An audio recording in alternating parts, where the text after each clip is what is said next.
Bismillahirrahmanirrahim.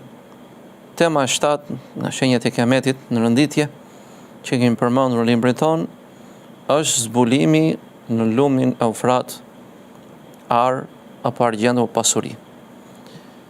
Në hadithin e Abu Hurajras an Abi Hurairah radhiyallahu anhu qala Rasulullah sallallahu alaihi wasallam yushiku al-furatu an yahsira an kanzin min dhahabin faman hadarahu fala ya'khudhu minhu shay'a. Gati sa do vini shumë shpejt, ka thënë pejgamberi sallallahu alajhi wasallam, do të zbulohet në lumin Eufrat thesar prej ari, dhe kush prezanton atje kur të zbulohet mos të marrë prej tij asgjë.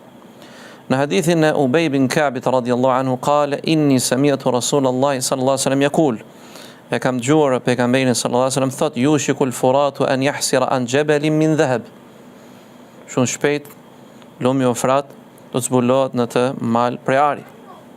Fa idha sami'a bihi an-nasu saru ilayhi, dhe kur njerëzit të dëgjojnë për këtë, do të shkojnë, do të vërsulen për tek ai, fa yaqulu man 'indahu, dhe ai që është aty do t'i thotë atyre njerëzve, la in tarakana an-nasu ya'khudhuna minhu la yadhhabanna bihi kulli. Nëse njerëzit do të na lënë që të shkojmë atje dhe të marrim, do ta marrim të gjithë atë.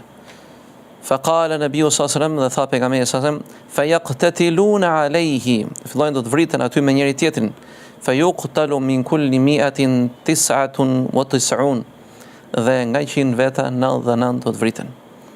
Pra, ky është një shenjë tjetër e kiametit që na ka lajmëruar pejgamberi alayhi salatu wassalam, ku në lumin Eufrat, i cili do të dali, dhe siç ka ardhur në transmetime të tjera, do të dali ar, por nuk përjashtohet, thon disa problemave, dhe gjëra të tjera me vlerë shumë të pasura për njerëzit, dhe kur njerëzit të marrin vesh do të vërsulen për ta arritur, për ta marrë atë, dhe do të vriten me njëri tjetrin, dhe siç thot pejgamberi nga 100 veta 99 do të vriten. Elusim Allahun azza wa jall na ruaj nga këto sprova dhe këto fitne.